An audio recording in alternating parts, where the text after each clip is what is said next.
Claude, but if you force him on something he's not comfortable with, we haven't seen him find that success. Welcome, ladies and gentlemen, to the draft of game number 1. Rebellion Zion on the blue side, RRQ Hoshi on the red. Rebellion instantly going for the Fanny ban this time with a Paquito Respect ban from RRQ towards Dyren. They've also opted to eliminate Valentina from the side of RRQ Hoshi, denying that away from Clay because time and time again, Clay has been able to utilize this Valentina to its utmost potential, being able to sneak in, find the best ultimate that he can use in a particular situation, and that's just a little too dangerous to let go. But as a response, RRQ Hoshi have opted to take away the Grok, and this is quite interesting. A very smart approach here from side of RRQ Hoshi. They tended to open up heroes here, perhaps opening up possibilities for Vin as well as Albert here, as they are going for that Grok as well as Paquito ban. Rebellion Zion though, their last ban, it seems like they are taking their time because they need to think here. What are they going to prioritize? Julian? Maybe, perhaps the Julian could come through, but there is something I want to tell you guys and inform you guys back at home. For you guys who are wondering why Rebellion Zion are playing from their gaming house, it's because they came into close contact. So they will not be able to attend in the MPL Arena today. Come over to the MPL Arena. That's why RRQ are playing on stage. But Rebellion Zion going for the Fredrin ban. This is the first Fredrin ban we've seen in the first phase in Season 10 so far.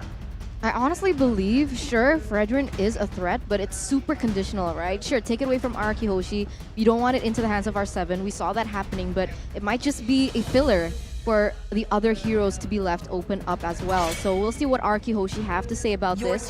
They've opted with the Faramis ban, so this leaves someone like the Akai, the Wanwan, and the Julian left open for both of these teams to grab. Again, a very smart approach from Rebellion. They are looking for that Julian, so they opted to ban a hero, perhaps targeted towards R7 here to open up possibilities for themselves. Julian is up for grabs here, and perhaps realizing and knowing their track record, they will not pick the Julian. They will instead deny Skylar's hero here to pick up the Claude. Yeah, I mean, we did mention it earlier on that Pies needs to get the comfort picks. Claude is a comfort pick, but going for it as a first pick, is it worth it? That's the big question coming in. That's the question, you're right, because that can easily be countered with another hero or even something else, but we'll see what happens here. RRQ Hoshi with the first 2 picks, they do have the option to pick up someone like the Akai. The Esmeralda is open. If they want to go for Clay's heroes, they can also pick up the Farsa in the first phase, but we do have a comment by Dyren. I idolize R7, he is very good. So you have to be careful with his rotations. Mirroring gameplay is a way to anticipate it. So full respect towards R7 from Rebellion Zion, as RRQ Hoshi have responded with a Wanwan and a Franco pick. So securing a good pick for Skylar and a character for Vin. They like to play with comfortable heroes, and sure, Beal will draft them, Wanwan as well as Franco. A very, very good and powerful pick here. Vin on that Franco. He is notorious catching the hooks and as well as giving the suppression to the right targets. But Rebellion Zion responds here with an Akai as well as Farsa. So what they're saying is, let me counter your Wanwan with that feathered airstrike. Remember, after 3 items, Wanwan, if he slightly mispositioned himself, he will get bursted down. And of course, that Akai will perhaps, that heavy spin will counter that suppression, because one heavy spin will ultimately cancel out that ultimate from Franco. Now, RRQ Hoshi, they're caught in quite a weird position, right? Like, how are you supposed to contest neutral objectives with Akai in the hands of Rebellion Zion and the Valentina being banned away? RRQ Hoshi have left their decision to pick up someone like the Esmeralda, and Rebellion Zion can actually ban the Balman here in the second phase if they want to. Definitely. I think they are going to go for that right there, right? Leaving the Balman open up against RRQ is very dangerous. But what RRQ are going for is they're basically saying, sure, if you want to control neutral objectives, we'll try to get winning lanes. In that XP lane in particular, Dyren has been one of the pillars when it comes down to Rebellion getting those victories in lane. He stays there. He likes playing these very aggressive duelists, I guess you could kind of call them, in the XP lane with a Dairoth, with a Paquito. And I think RRQ are taking this taking the smart route, right? A very wise route. Banning out the Paquito, banning out this Dairoth, and picking up an Esmeralda, a hero that R7 excels at. And I feel like it's a respawn as well, because remember, Rebellion banned out that Fredrin, so perhaps the hero pool for the XP laner itself is quite now limited. And they pick up a hero for R7 in the first phase, saying, yeah, what are you gonna do now? What are you gonna pick up for Tyron? As that Esmeralda can be a game changer here in the mid game. Rebellion responds with an Amon pick, Amon ban rather, and we are now seeing Rebellion trying to pressure Albert, but is it the right route? Albert has a deep hero pool. And I'm wondering if RRQ Hoshi want to ban out the EXP lane or ban out the Diggy, because Rebellion Zion has yet to pick up a roamer for Wijanarko. He does still have the possibility to pick that up, but now, on that note of Dyron, he still has a lot on the line, right? He can still use the Masha, he can still use someone like the Benedetta, but RRQ Hoshi will start to limit Wijanarko's hero with the Matilda. And I like that. The Benedetta. Benedetta has been rising, I guess, in popularity here. And the Benedetta will do pretty well up against that 1-1. You can get out of range easily with your dashes, and obviously with your eye for an eye, with your final blow, you can just be untargetable. So RRQ right now, they're the ones who have to go for a pick first. Rebellion, 2 jungle bans there, Amon and Balman. So heavy emphasis on neutral objective control still for Rebellion Zion. They're still trying to pressure RRQ to maybe go for these assassins, but you gotta remember that this Pharsa is very vulnerable to the dive heroes, the Ling, the Lancelot, or perhaps the Hayabusa that we saw yesterday from Albert. That was what was I thinking? I feel like that was the train of thought. Yeah. From my perspective, it seems like RRQ, they can pick up an assassin for their last pick, but they might perhaps pick a hero for that Julian, for that mid side. Again, this is still a flexible pick, but they have to wait and see here as Vin. Take a look at this achievement. 3 times winner with RRQ Hoshi, Finals MVP in Season 5, first team roamer, MPL ID Season 8. And Rebellion quick to respond here with that Ruby pick to somehow negate the mobility from the side of RRQ. Of course, Wijanarko is also very impressive playing this Ruby.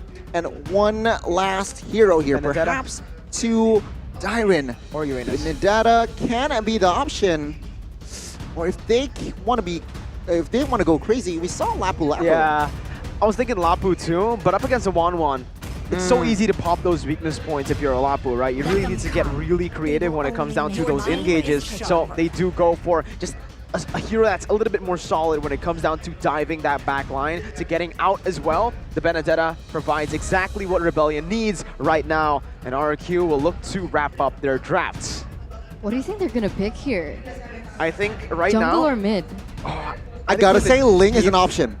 Oh, what? Cho. Wait, Cho Jungle. Julian Jungler.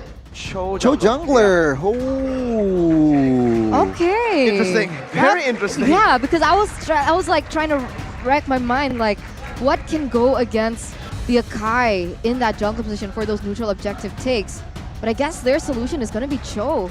Your audience prediction by TikTok, though, 88% still in favor of RRQ Hoshi, 12% Rebellion Zion. And if you guys want to join in the fun predicting which team is going to win, obviously go and check out MPL ID's TikTok to vote for the teams that you're supporting right now. Gani, RRQ with a massive amount compared to Rebellion. It does make sense though, right? That Cho Jungler, Feather Airstrike will be cancelled on demand, so we'll see. If he can get close. Remember, Akai, Ruby, we'll a have to lot see. of cover, a lot of peel.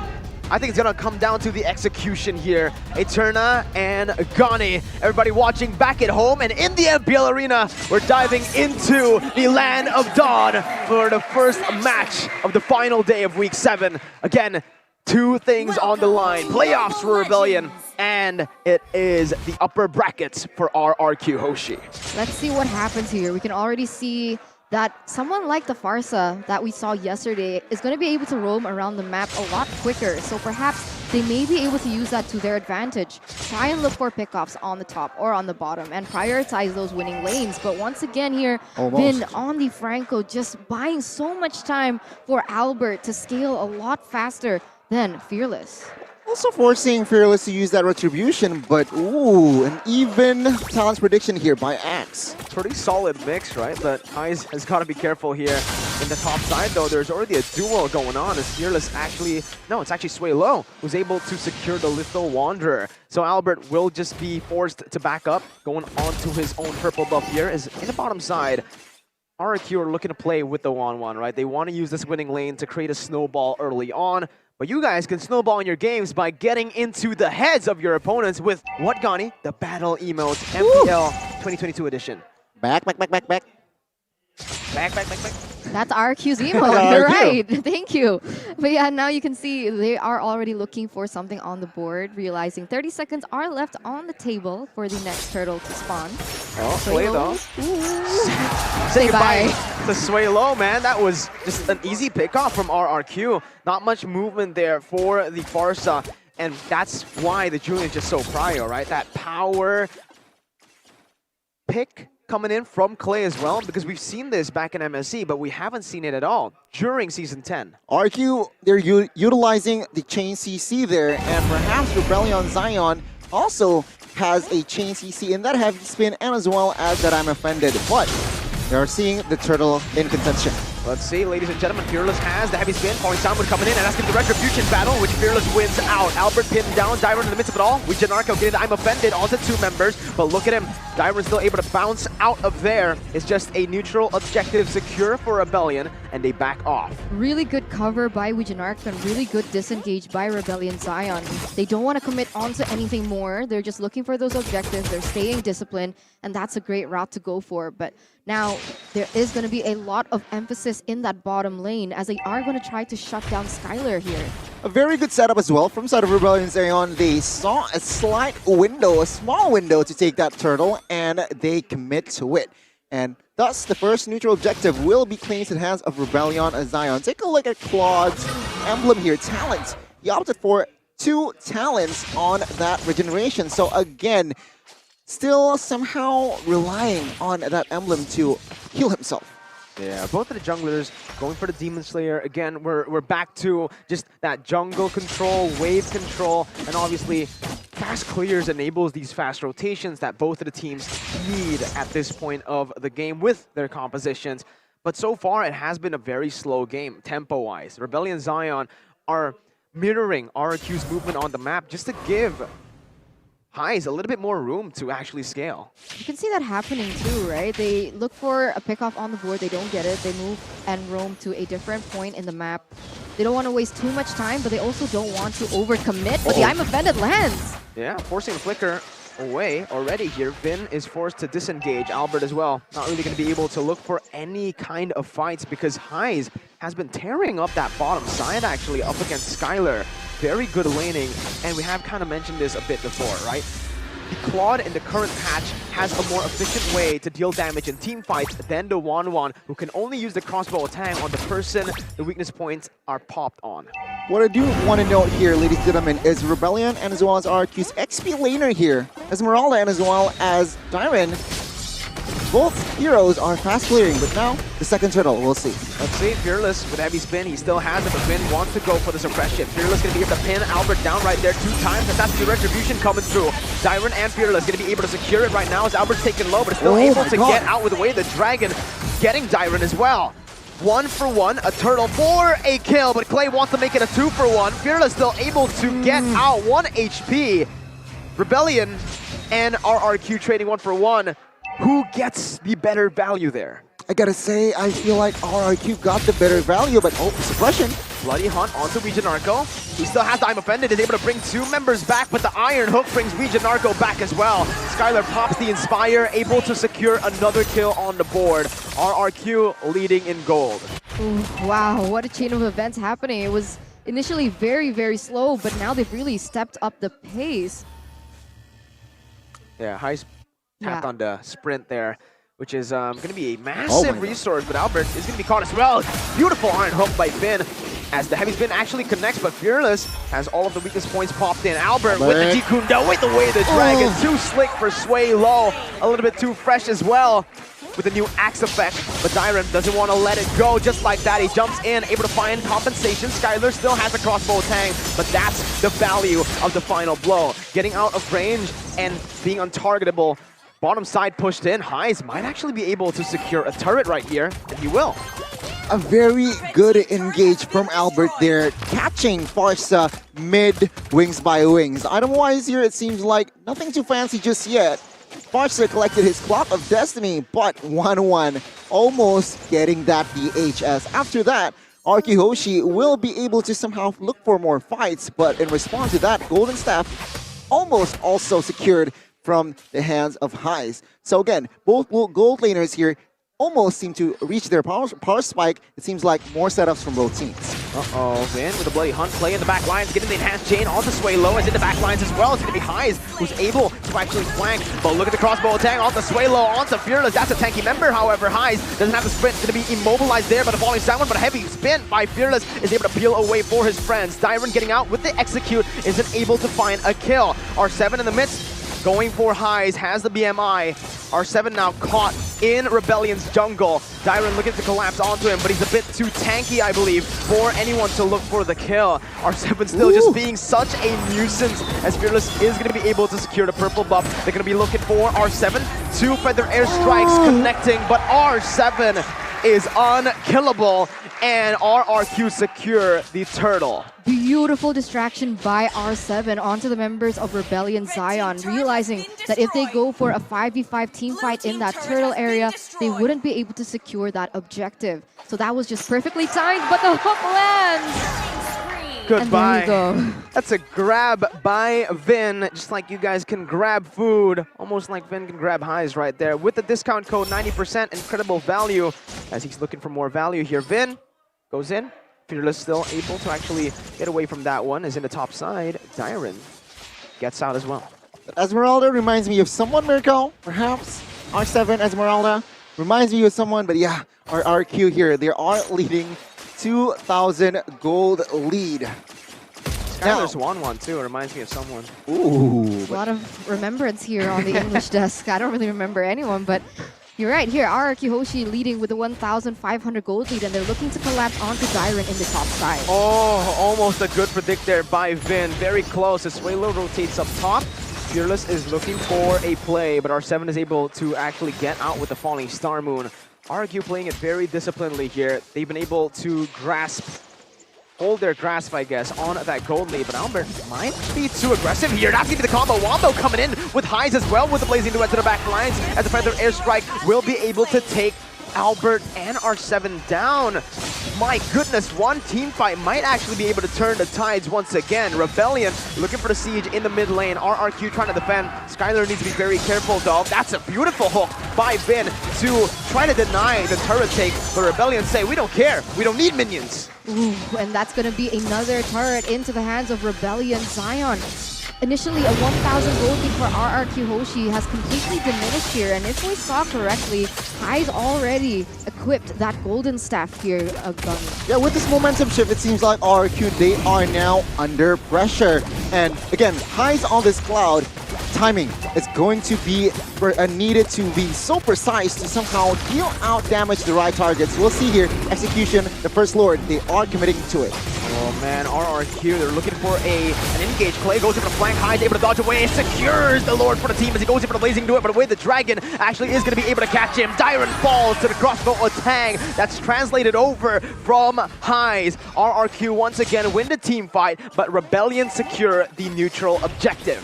The Lord is already going to be marching in that mid side, but look at this, RRQ Hoshi, they're picking up the pace. We Janarko with I'm Offended, bringing Skylar back, R7 taken low. No way he survives this, but he does. What? Again, the Feather Airstrike stops it. Fearless tanking the Iron Hook from Vin.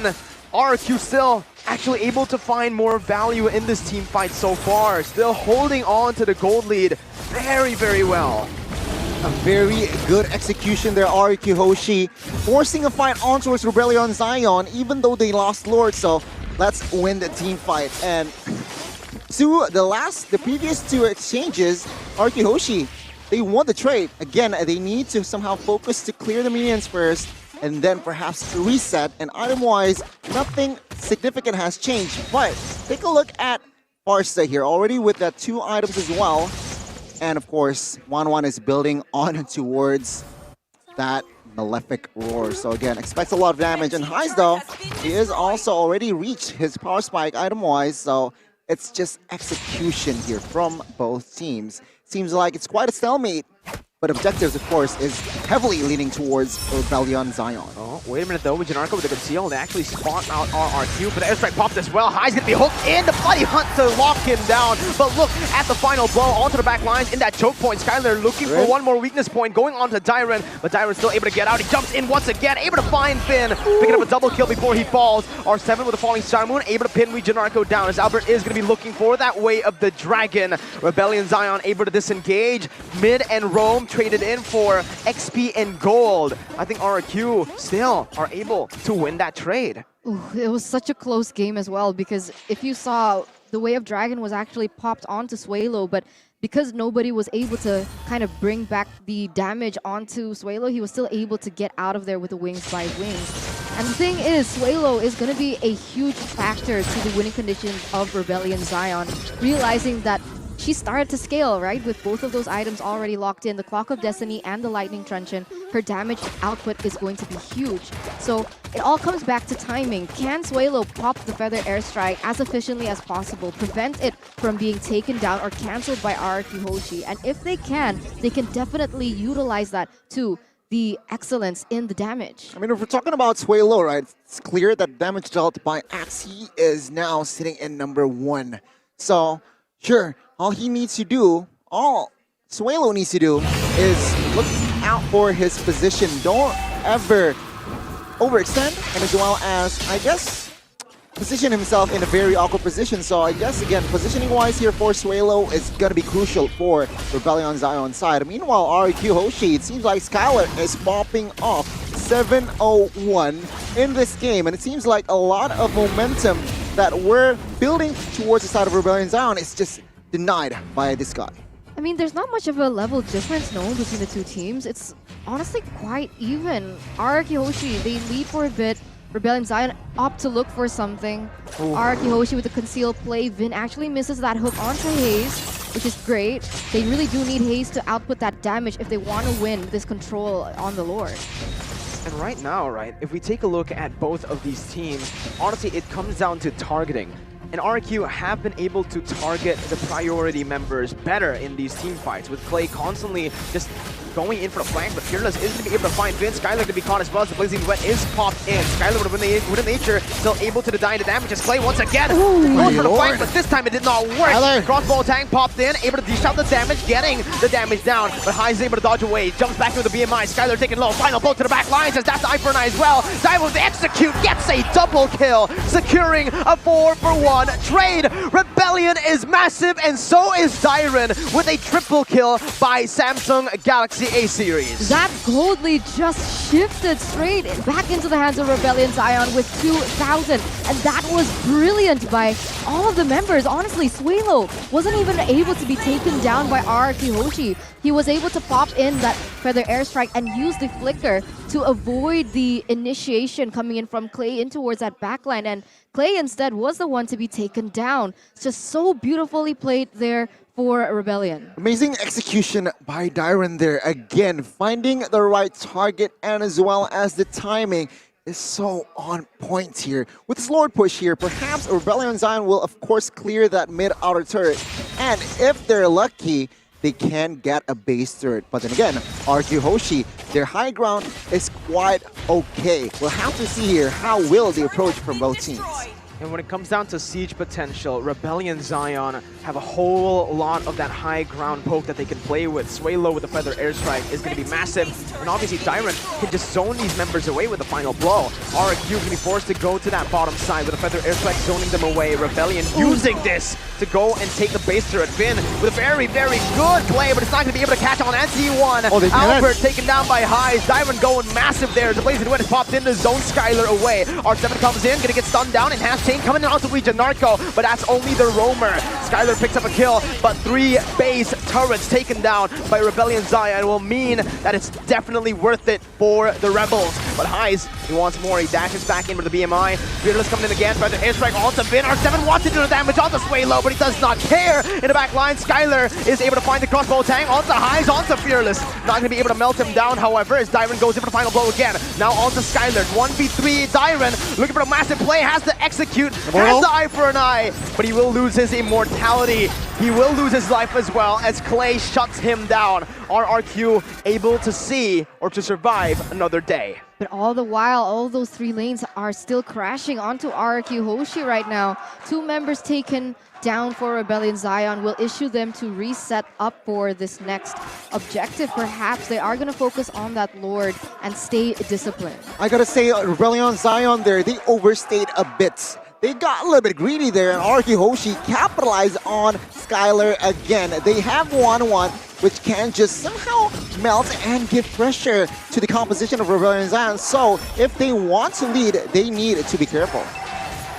Oh, okay. A concealed play coming in from RRQ Hoshi just to zone away the members of Rebellion Zion, as they do want to take and retake back what they lost in those buffs. But 16 minutes in, almost 17, Gunny. How are the items looking? Both goal leaders collected almost all 6 items here. It seems like both of them opted for a defense last item here. Perhaps a Immortal Foresight of Heis and Athena for Skylar. Meanwhile, Holy Crystal Divine Glaive collected by this Barca, again, giving pressure. The high ground siege potential is huge from the side of Rebellion Zion, and they need to exploit that composition.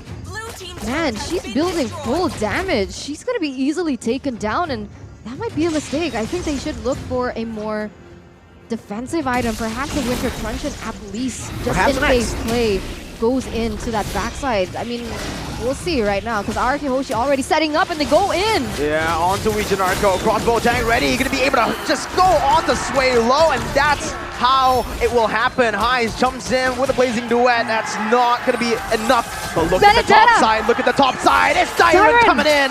He is going to be able to take the base down. RRQ focused too hard on the Lord. The base is wide open, and Dyron seals the deal, taking a victory, leading the series.